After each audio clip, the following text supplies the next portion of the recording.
بسم اللہ الرحمن الرحیم۔ السلام علیکم ڈیئر اسٹوڈنٹس اینڈ خواتین و حضرات۔ آج ہم کانسٹیٹیوشن 1973 کی بات کریں گے جو ہمارا ایگزسٹنگ کانسٹیٹیوشن آف پاکستان ہے۔ کانسٹیٹیوشنز پہ بات کرنے سے پہلے ہم یہ سمجھیں گے کہ آئین کیا ہوتا ہے۔ آئین کسی بھی ریاست کا وہ بنیادی قانون ہوتا ہے جس میں اس ملک کے شہری اور نظام حکومت کو چلانے کے لیے قوانین بنائے جاتے ہیں جو ان دی فارم آف آرٹیکلز ہوتے ہیں۔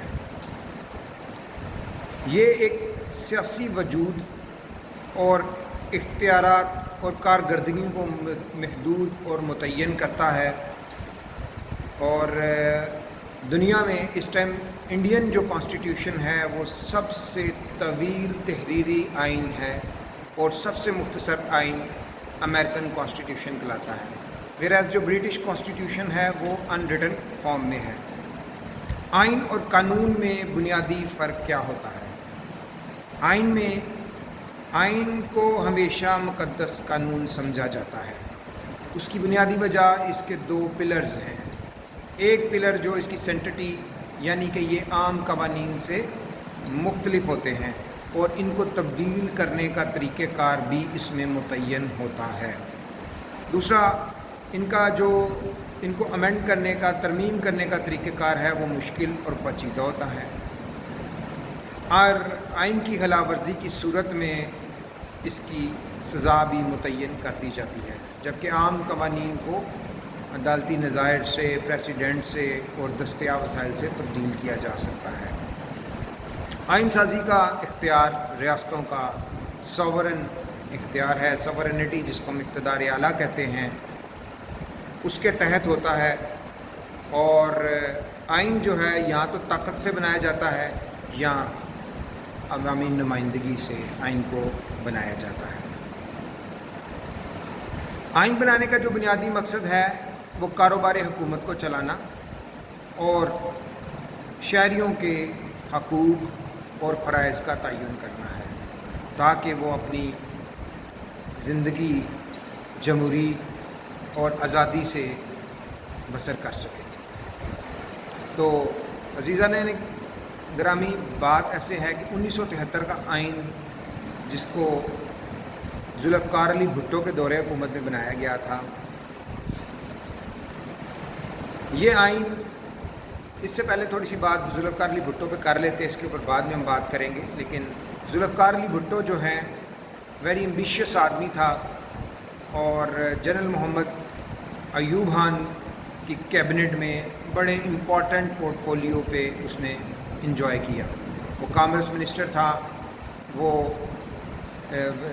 جو information ministry, water and power ministry, foreign minister, law minister, even جو پاکستان کے 1960s میں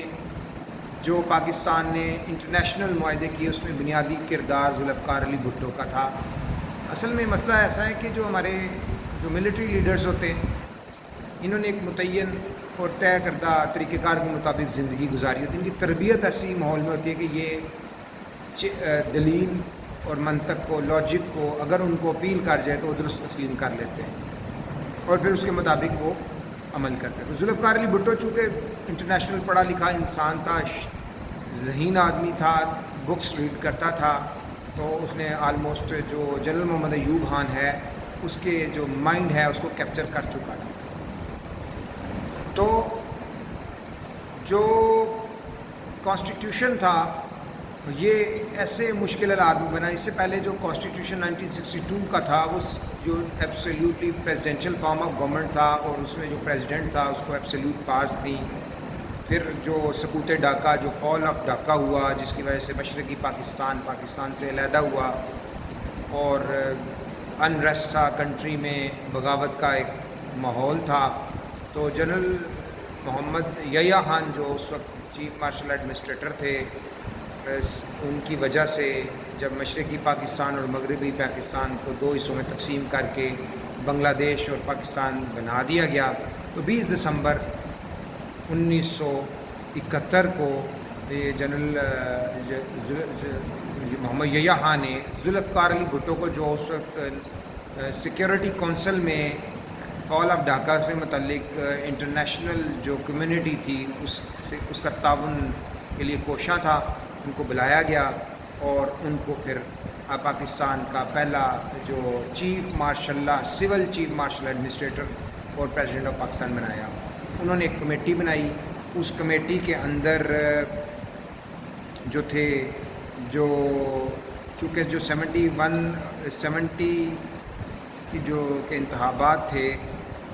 ان کی بنیاد پہ جو اسمبلی بنائی گئی اور اس کے اندر جتنی جو سیٹس تھیں پولیٹیکل پارٹیز کی ان کے مطابق ایک کمیٹی فارم کی گئی اور اس کمیٹی کے اندر جو ہے ایک آئین ساز کمیٹی بنائی گئی۔ اس کمیٹی نے 1973 کے آئین کو لکھا جو 10 اپریل 1973 کو جو ہے یہ اسمبلی میں پیش کیا گیا۔ 135 ووٹس تھے جو اس کے حق میں آئے اور اس طرح 14 اگست 1973 کو یہ جو پاکستان کا آئین ہے اس کو نافذ کر دیا گیا۔ اس آئین کی جو اہم خصوصیت یہ ہے کہ اس آئین کے ٹوٹل 280 آرٹیکلز ہیں۔ فرسٹ 40 آرٹیکلز عوام کے بارے میں ہے، ان کے حقوق اور فرائض کے بارے میں ہے، باقی جو 240 آرٹیکلز ہیں وہ طرز حکمرانی پر بحث کرتے ہیں۔ اس آئین کی سب سے امپورٹنٹ بات یہ تھی کہ اس آئین کے اندر پاکستان کو بطور پارلیمانی نظام حکومت اور وزیر اعظم کو حکومت کا سربراہ اور اکثرتی جماعت سے جو منتخب ہوگا اس کو تسلیم کیا گیا۔ صدر کو سربراہ مملکت کا عہدہ دیا گیا۔ اس کے بعد پاکستان کا نام اسلامی جمہوریہ پاکستان رکھا گیا۔ اس میں ترمیم کے لیے جو لوور ہاؤس تھا، جو قومی اسمبلی جس کو مجلس شورا بھی کہتے ہیں، اس کے 2/3 اراکان کی اکثریت چاہیے تھی اور سینٹ سے بھی اس کو 2/3 میجورٹی کے ساتھ آپ اس کے اندر امینڈمنٹ کر سکتے ہیں۔ اردو کو قومی زبان کا درجہ دیا گیا۔ اس کے علاوہ قرآن و سنت کے مطابق زندگیوں کو بسر کرنے کی ضمانت دی گئی۔ عدلیہ کو آزاد عدلیہ کے لیے اس کی بھی گارنٹی جو ہے وہ ریاست نے دی اور قرآن مجید کے طباعت اور اس کی جو تعلیم تھی اس کے بارے میں بھی، اور جو تعلیم ہے وہ ریاست کی ذمہ داری قرار دے دی گئی اور 8ویں جماعت تک عربی اور اسلامیات کی تعلیم کو لازمی قرار دے دیا گیا۔ دیکھیں بات یہ ہے کہ یہ جو آئین بنایا تھا یہ پاکستان کے پہلے جمہوری آمر، جو پاکستان کے اندر بنیادی طور پہ جو جمہوری آمریت کے علم بردار تھے وہ ذوالفقار علی بھٹو تھے۔ وہ ایمبیشس آدمی تھے، انہوں نے چیزوں کو اپنے معاملات میں چلانے کی کوشش کی۔ اس کی وجہ بھی یہی بنی کہ یہی 1973 کا آئین جو انہوں نے قوم کو اس کا کریڈٹ لیتے تھے کہ میں نے یہ پاکستان کو یہ آئین دیا، لیکن اس آئین میں پہلی 7 ترامیم جو ہیں جناب ذوالفقار علی بھٹو صاحب نے اپنے مفادات کے تحت کی۔ آئیے ہم اس جو ٹوٹل آج تک 25 ترامیم ہو چکی ہیں ان ترامیم پہ بات کرتے ہیں۔ جو پہلی ترمیم تھی 1974 میں کی گئی۔ اس ترمیم میں پاکستان کا جو ٹیریٹوریل جورسڈکشن تھی جس کو حدود اربع کہتے ہیں اس کا تعین کیا گیا، جغرافی سرحدوں کا تعین کیا گیا اور طے کیا گیا کہ جو مشرقی پاکستان ہے وہ اب پاکستان کا پارٹ نہیں رہا بلکہ ایک انڈیپینڈنٹ ساورن کنٹری کو تسلیم کر لیا گیا۔ دوسری ترمیم جو ہے 1974 میں ہوئی۔ چونکہ ذوالفقار علی بھٹو جو تھے وہ پبلک سینٹیمنٹ کو اور پبلک کی جو جذبات اور احساسات کو سمجھتے تھے، ذہین آدمی تھے، تو انہوں نے اس وقت جو لاہور میں مظاہرے ہوئے قادیانیوں کا جو ایک ایشو پیدا ہوا، بنیادی طور پہ قادیانی جو ہیں وہ مسلمان کی ڈیفینیشن پہ نہیں آتے، اور جو سیکنڈ امینڈمنٹ ہمارے کانسٹیٹیوشن میں کی گئی اس میں جو ہے جو مسلمان کی تعریف تھی اس میں ختم نبوت پر آپ صلی اللہ علیہ وآلہ وسلم کی جو لاسٹ پروفٹ ہوڈ تھا اس کو تسلیم کیا گیا۔ اگر کوئی شخص آپ صلی اللہ علیہ وسلم کو اللہ کا آخری نبی تسلیم نہیں کرتا تو وہ مسلمان نہیں قرار دے سکتا، لہذا قادیانیوں کو غیر مسلم قرار دے دیا گیا، وہ ان کو کسی صورت بھی پاکستان کے مسلمان شہری نہیں تسلیم کیا جاتا۔ تیسری جو ترمیم تھی اس میں جو یہ بھی ذوالفقار علی بھٹو کی آمریت کا منہ بولتا ثبوت تھا اس کے اندر جو تھا جو سیاسی قیدی تھے ان کو جو گرفتار کیا جائے تو ان کی جو مدت ہے گرفتاری کی اور زیر حراست رکھنے کی مدت، اس کا تعین جو ہے وہ حکومت کی صوابدید پر کر دیا گیا۔ حکومت جو ہے اس کی صوابدید کے مطابق اس کے اندر کمی بیشی کر سکتی تھی اور اس شخص کو نامعلوم پر مقام پر بھی رکھ سکتی تھی جس کے بارے میں حکومت وقت کو یہ احساس ہو یا پتہ چل جائے کہ وہ ملک دشمن سرگرمیوں میں ملوث ہے۔ چوتھی ترمیم 1975 میں کی گئی جس میں اقلیتوں کو پارلیمنٹ میں اضافی سیٹیں دی گئیں۔ اس کے بعد جو پانچویں ترمیم تھی اس میں جو ہائی کورٹ کے اختیارات تھے اس کو کم کیا گیا۔ یہ بھی ذوالفقار علی بھٹو صاحب کا ایک کارنامہ ہے کہ انہوں نے اپنے آپ کو جو آمریت تھی، سول آمریت تھی، جو کہ اپنے آپ کو بہت بڑا جمہوریت کا علمبردار کہتے ہیں، اور میں سمجھتا ہوں کہ پاکستان کی تاریخ میں بدترین یہ دور تھا۔ گو کہ بھٹو صاحب نے بے شمار کام کیے، لیکن جو ان کا اینٹی بزنس اور جو سوشلسٹ نظریہ تھا جس میں وہ محدود ملکیت کے کہتے تھے، اور وہ اپنا نعرہ بھی یہ کہتے تھے روٹی کپڑا مکان، اور بڑا امپورٹنٹ نعرہ لگاتے تھے، لیکن آن گراؤنڈ جو ہے وہ صرف اور صرف اپنی ذات کو اور اپنے اقتدار کو دوام دینے کے لیے کوشاں تھے۔ اس کے بعد جو چھٹی ترمیم کی گئی 1976 میں کی گئی، اور یہ بھی جو انتخابات ہونے والے تھے، یہ بھی جو ذوالفقار علی بھٹو صاحب کی بدنیتی پہ مبنی تھی۔ انہوں نے دین جو chief justice of supreme court تھے صاحبزادہ یعقوب علی خان صاحب، ان کی جو ایج تھی جو 62 ایئر تھی، جو ریٹائرمنٹ کی مدت تھی اس کو 62 سے بڑھا کے 65 ایئر کر دیا گیا، جس کا بینیفٹ جو ہے ان کو ایز اے چیف جسٹس پہنچا۔ اور اس کے بعد جو ساتویں ترمیم تھی اس میں یہ کیا گیا کہ جو ذوالفقار علی بھٹو کی کوشش یہ تھی اس ترمیم کرنے کی کہ جب کبھی کوئی ابہام پیدا ہو جائے، چونکہ پولیٹیکل ڈیڈ لاک تھا، جو پولیٹیکل پارٹیز تھیں وہ ذوالفقار علی بھٹو کی آمریت کے خلاف سراپا احتجاج تھیں، تو ایک پارلیمنٹ میں ڈیڈ لاک بنا ہوا تھا کہ جس میں ذوالفقار علی بھٹو کو ایز اے جو ووٹ آف کانفیڈنس ہے وہ نہیں مل پا رہا تھا، تو انہوں نے ایک نئی جو 7 امینڈمنٹ کی، اس 7 امینڈمنٹ میں انہوں نے یہ کوشش کی کہ، اور وہ اس میں کامیاب بھی ہوئے کہ اگر جو ایمرجنسی کے ایسی صورتحال پیدا ہو جائے جس میں وزیر اعظم کے لیے قومی اسمبلی سے اعتماد کا ووٹ لینے کا مشکلات پیدا ہو جائیں تو وہ ڈائریکٹ ریفرینڈم کے ذریعے سے عوام سے ووٹ لے سکتے ہیں۔ یہ جو پارلیمانی جمہوریت کی یہ بدترین مثال تھی، پارلیمانی جمہوریتوں میں ایسا نہیں ہوتا۔ یہ پارلیمنٹ کے تقدس اور اس کی سینٹٹی کے اوپر بہت بڑا قدغن تھا۔ اپنے آپ کو قائد جمہوریت کہتے ہیں پیپلز پارٹی والے، تو یہ بھی ان کا کارنامہ تھا کہ 7 جو امینڈمنٹ کی گئی وہ بھی اپنے آپ کو بینیفٹ دینے کے لیے پارلیمنٹ کو سپرسیڈ کیا گیا، پارلیمنٹ کو بلائے طاق رکھتے ہوئے عوام کو پاس جانے کا اختیار وزیر اعظم کو دے دیا کہ وہ ڈائریکٹ عوام سے ریفرینڈم کے ذریعے سے ووٹ آف کانفیڈنس لے سکتا ہے۔ اس کے بعد جو 8ویں ترمیم جو تھی وہ ماشاء اللہ کی تھی۔ یہ 8ویں ترمیم 1985 میں کی گئی۔ یہ اگین جو جنرل محمد ضیاء الحق صاحب تھے، انہوں نے شریعت جو تھا وہ پارلیمانی نظام سے نیم جو سیمی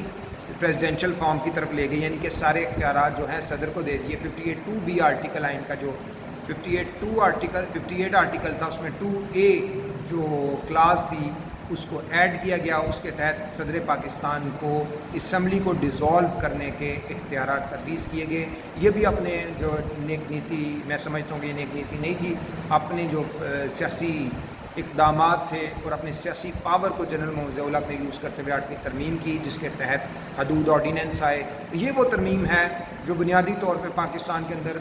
عملاً جو ایک ریاست کو مذہبی ریاست کی طرف لے گئی، جس کی وجہ سے پاکستان کی ریاست میں بے شمار ایسے قدغن پیدا کر دیے گئے، اور جو مذہب کے لوگ تھے ان کو موقع مل گیا کہ وہ آئیں اور آ کے جو اس سوسائٹی کے اندر گھٹن کا جو ماحول تھا، جس میں پھر حدود آرڈیننس آ گئے، جس کی وجہ سے ہماری جو سوسائٹی تھی اس کی کافی چیزیں خراب ہوئیں۔ 9th امینڈمنٹ تھی جو جنہیں جو وزیر اعظم جنہیں جو تھے ان کے دور میں ہوئی۔ انہوں نے شریعہ لا کو جو ہے وہ آف دی لینڈ کا جو ہے لا آف لینڈ کا درجہ دینے کی کوشش کی، لیکن یہ جو ہے ترمیم منظور نہیں کی گئی، اور جو شریعت لا ہے اس کو یہ کہہ دیا گیا کہ جو نیشنل جو سیکیورٹی کونسل موجود ہے اور جو ہمارا آئین کا جو آبجیکٹیو ریزولوشن ہے، جو آئین کا بنیادی ڈھانچہ ہے، اس کے مطابق پاکستان کے اندر جو ہے تمام جو قوانین ہیں وہ قرآن و سنت سے متصاد اور متصادم نہیں ہو سکتے۔ 10ویں ترمیم میں پارلیمنٹ کا جو اجلاس کا دورانیہ تھا اس کا ٹائم مقرر کیا گیا، اس میں بتایا گیا کہ جو بھی پارلیمنٹ کا سیشن ہے وہ 130 ڈیز کے اندر یہ ہوگا، اور اس سے زیادہ ایکسٹینڈ نہیں ہوگا۔ اگر ایسا ہوگا تو یہ آئینی بحران پیدا ہوگا اور یہ انکانسٹیٹیوشنل بات ہوگی۔ 11ویں ترمیم جو ہے 1989 میں کی گئی، اس کے اندر بھی سیٹوں کو، جو نیشنل اسمبلی کی جو سیٹس تھیں ان کو ریوائز کیا گیا، ان کو بڑھایا گیا، اور جو ہماری 12ویں ترمیم تھی اس کے اندر جو ہے یہ کوشش کی گئی کہ ایسی عدالتیں قائم کی جائیں جو 3 سال کے اندر جو فیصلے ہیں وہ جو سنگین جرائم ہیں ان کا فیصلہ کریں، اور جو مجرم ہیں ان کی سرکوبی کی جائے۔ 13ویں ترمیم کے اندر جو ہے جو نواز شریف صاحب کے دور میں ہوئی تھی 1997 میں، جب انہوں نے بے نظیر کے ساتھ مل کے جو صدر کی جو نیشنل اسمبلی کی تحلیل کرنے کی جو پارس تھیں اس کو ختم کیا گیا، اور جو ہے وزیر اعظم کے آفس کو ایک دفعہ پھر جو ہے اس کو مزید مضبوط کیا گیا، اور صدر کے جو عہدے ہے اس کو رسمی بنا دیا۔ 58(2) بھی جو آرٹیکل 58 تھا اس کی جو سب کلاس 2A تھی اس کو اس ترمیم کے ذریعے سے ختم کیا گیا۔ اور جو 14ویں ترمیم تھی اس میں ممبران پارلیمنٹ کو ڈیفیکٹ پائے جانے کی صورت میں ان کو عہدے سے ہٹانے کا قانون، یعنی کہ جو یہ بھی نواز شریف کے دور میں 1998 میں کی گئی تھی، جس میں یہ کوشش کی گئی کہ جو ممبران پارلیمنٹ ہیں ان کو جو سیاسی جو پولیٹیکل پارٹی ہے اس کا جو سربراہ ہے اس کی عملاً آمریت قائم کرنے کی کوشش کی کہ اس کی پالیسیز اور اس کے خلاف وہ بات نہ کر سکے، اور اگر وہ ڈیفیکٹ کرتا ہے، وہ اس کی اختلاف رائے کرے گا تو اس کو جو ہے وہ پولیٹیکل پارٹی کے سربراہ کی اجازت سے الیکشن کمیشن اس کو ڈی سیٹ کرنے کا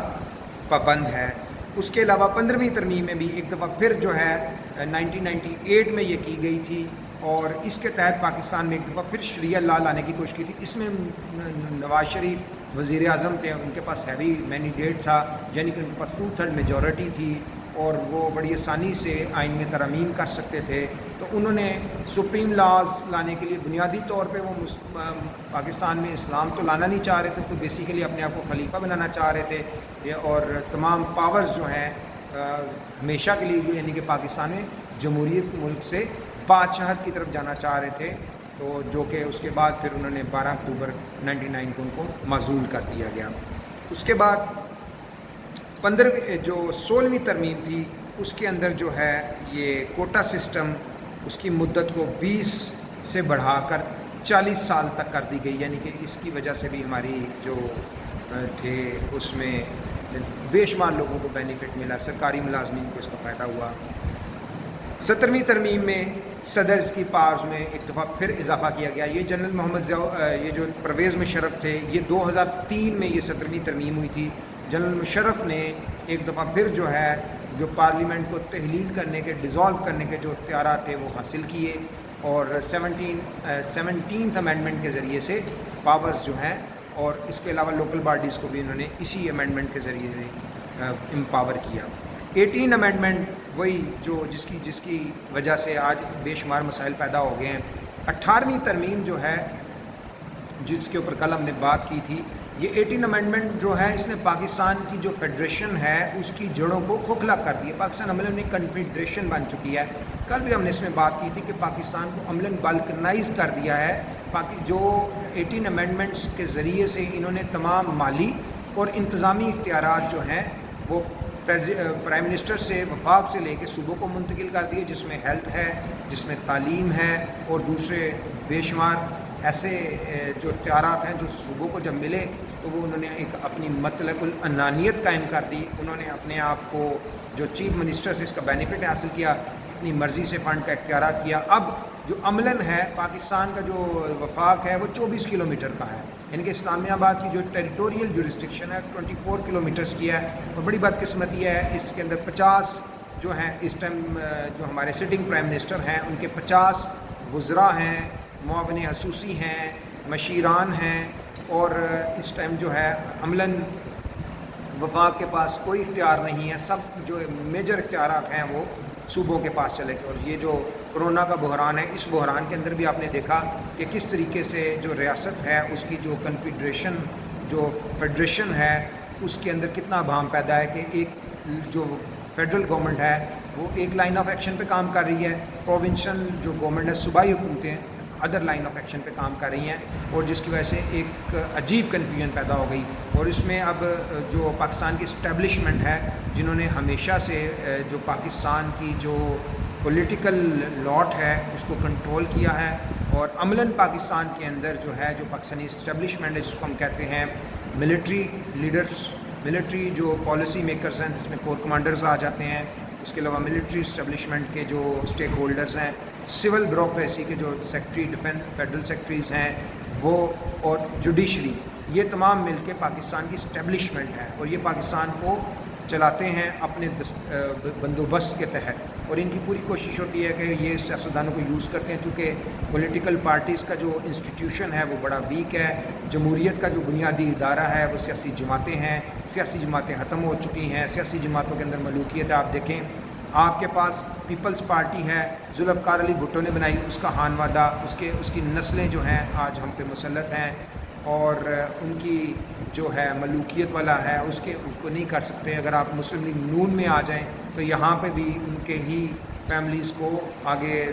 دی جا رہی ہے. وہ پولیٹیکل پارٹیز کی وہ چیزیں ہے ہی نہیں ہے کہ یہ ضروری تو نہیں ہے کہ جو باپ میں عقل مندی ہو یا باپ لائق ہو تو بیٹا بھی ویسا ہی ہو یا بیٹی بھی ویسا ہی ہو. اب دیکھیں اے این پی ہے، اسفندیار ولی صاحب ہیں. اسفندیار ولی کا اپنا کیا کردار ہے؟ ولی خان کے بیٹے ہیں. ولی خان کا کیا کردار ہے؟ اگر دیکھا جائے تو آپ خیبر سے لے کے کراچی تک دیکھیں، کئی ولی خان جو ہیں سڑکوں کے اوپر وہ چنے بیچ رہے ہیں، بھٹے بیچ رہے ہیں اور اچھی مکئی بیچ رہے ہیں. تو لیکن چونکہ وہ باچان کی فیملی سے تھے، باچان سے تو ولی خان کو منتقل ہوئی، ولی خان سے اسفندیات کو ملی، اور انہوں نے فائدہ اٹھایا. جیسے 1973 کے آئین میں جب ہم نے بات کی تھی کہ ان کو نواز شریف کو تیسری دفعہ وزارت چاہیے تھی، اس کا یہ مفاد تھا. ولی خان جو اسفندیار ولی تھا، اے این پی تھا، ان کا فائدہ بینیفٹ یہ تھا کہ وہ جو سرحد ہے اس کو خیبر پختونخوا بنانا چاہتے تھے، اس کا نام تبدیل کرنا چاہتے تھے. اور ان کو یہ پتہ تھا کہ صوبائی جو 18 امینڈمنٹ ہے اس کے تحت ہمیں بے شمار اختیارات مل جائیں گے، ہم جو مالی انتظامات اور مالی اختیارات اور انتظامی اختیارات سے ہم کرپشن کریں گے اور ہمیں وفاق نہیں چیک کر پائے گا. تو 18 امینڈمنٹ جو ہے اب اس کو تبدیل کرنا چاہتے ہیں. میں سمجھتا ہوں کہ پھر اس حالات میں تو یہ تبدیل ہو ہی نہیں سکتی. اسٹیبلشمنٹ چاہے تو اس میں بھی کچھ لے دے کے کر سکتے، لیکن بہت مشکل ہے. 18 امینڈمنٹ نے پاکستان کی جو فیڈریشن ہے اس کو ہلا کے رکھ دیا ہے، اس کو ایک عملاً کنفیڈریشن بنا دیا ہے، ایک بالکنائز ٹائپ اسٹیٹ بن گئی ہے. ہر جو صوبے ہیں وہ شتر بے مہار ہیں، وہ اپنی مرضی سے اس جو پاکستان کے جو وسائل ہیں، جو عوام کے جو ٹیکس ہیں ان کے اوپر نہ انہوں نے کوئی یونیورسٹیاں بنائی، نہ ان کی کوئی تعلیمی پالیسی ہے، نہ ان کی کوئی صحت کی پالیسی ہے، نہ انہوں نے ہاسپٹل. اور کرونا کے اوپر یہ ساری چیزیں سامنے آ چکی ہیں. عملاً ان کی غلطیاں تھیں، انہوں نے ٹائم پہ کوارنٹین نہیں کیا. جو لوگ تافتان سے آگے ان کو کوارنٹین نہیں کیا، جو تبلیغ جماعت کا اجتماع ہونے دیا اس کو کوارنٹین نہیں کیا، ان کو روکا نہیں. اور جو باہر کے ملکوں سے لوگ پاکستان کے ایئرپورٹس پہ آ گئے اور پھر وہ جو ہے لوکل ٹرانسمیشن سٹارٹ ہو گئی. اس کے علاوہ بھی گورنمنٹ جو ہے اس کے پاس اتنے وسائل نہیں، وہ اس سے خدا بر نہیں ہو سکی. ان کے پاس کوئی کلیئر پالیسی نہیں ہے، اور انہوں نے پھر لاک ڈاؤن کی بھی جو دجیاں بکھیڑی گئی، نہ وہ لاک ڈاؤن تھا نہ وہ جزوی تھا، اور الٹیمیٹلی یہ 18 امینڈمنٹ کے فروٹس ہیں. تو اسٹیبلشمنٹ اب اس کو چاہے گی کہ اس کو چینج کریں، لیکن اس کو چینج کرنے کے لیے بہت کچھ چینج کرنا پڑے گا. اور 18 امینڈمنٹ کی وجہ سے ہنڈریڈس جو دیگر آرٹیکلز ہیں ان میں چھیڑ چھاڑ کی گئی ہے. اس کو اب کسی صورت منسوخ تو نہیں کیا جا سکتا، لیکن اس کا پاکستان نے بہت نقصان بھگتا ہے، اور ابھی بھی ہم نقصان اس کا بھگت رہے ہیں. اور 18 امینڈمنٹ کے بعد جو 19ویں ترمیم کی گئی اس کے حوالے سے جو اسلام آباد ہائی کورٹ بنائی گئی اور اس کے ججز کا تعین کیا گیا، ان کی تعیناتی کے حوالے سے قانون کی تشریح کی گئی، یہ 19ویں ترمیم کے اندر کیا گیا۔ 20ویں ترمیم میں صاف و شفاف الیکشن بنانے کے لیے الیکشن کمیشن کو پاکستان کو کا پروسیس کیا گیا کہ کس طریقے سے الیکشن کیا جائے گا۔ یہ ترمیم جو ہے یہ جو صاف الیکشن کی 2012 میں ہوئی، اس کے اندر کنسلٹیشن کو کمپلسری قرار دے دیا گیا۔ قائد حزب اختلاف جو اپوزیشن لیڈر ہوگا اس کی مشاورت سے الیکشن کمیشن آف پاکستان بنایا جائے گا، پھر انہی کی مشاورت صوبائی اسمبلی کے صوبائی وزیر اعلیٰ کی مشاورت سے صوبائی الیکشن کمیشن آف پاکستان بنائے جائیں گے۔ 21ویں ترمیم 2015 میں ہوئی، جس کے مطابق جو تھا جو اے پی ایس کا جو سانحہ تھا آرمی پبلک اسکول کا، اس کے تحت ملٹری کورٹ کو اسٹیبلش کیا گیا، اور تاکہ جو ہے جو جتنے بھی ٹیررسٹ ہیں ان کے ٹرائل جو ہیں انڈر دی ملٹری لاز کیے جائیں۔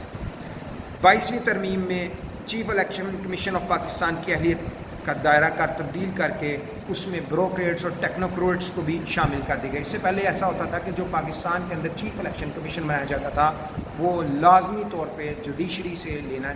ہوتا تھا، لیکن جب یہ 22ویں امینڈمنٹ کی گئی اس میں اب ٹیکنوکریٹس کو بھی اس میں شامل کیا گیا، اس میں بیوروکریٹس کو بھی شامل کیا گیا اس لسٹ میں کہ وہ بھی chief election commission of Pakistan مقرر کیے جا سکتے ہیں۔ 23ویں ترمیم جو ہے یہ 2017 میں ہوئی، اس میں جو تھا جو ملٹری کورٹس بنی تھیں ان کا جو دورانیہ تھا وہ 2 سال کا تھا، اور اس دورانیے کو 6 جنوری 2017 کو جو ختم ہو رہا تھا اس کو 23ویں ترمیم میں ملٹری کورٹس کے دورانیے کو 6 جنوری سے 2019 تک اس کو بڑھا دیا گیا کہ یہ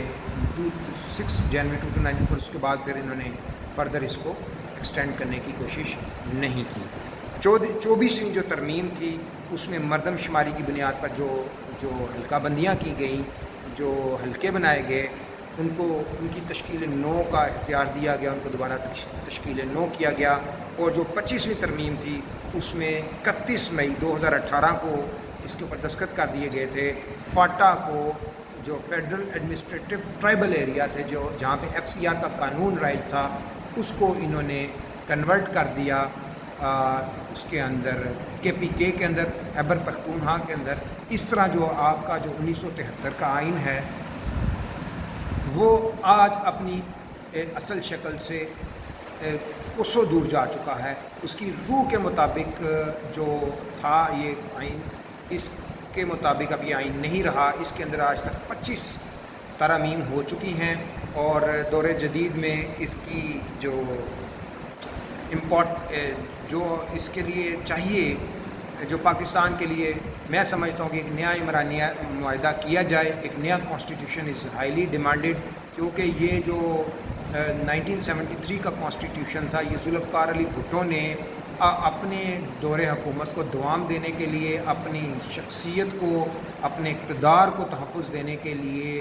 اس کو بنایا، اور جب خود بنایا اور پھر اس کے اندر 7 ترامیم کی، اور اس ترامیم سے اس کا حلیہ بگاڑا۔ بعد میں 8 امینڈمنٹ اور 18 امینڈمنٹ نے تو اس کا بالکل ہی حلیہ بگاڑ دیا ہے۔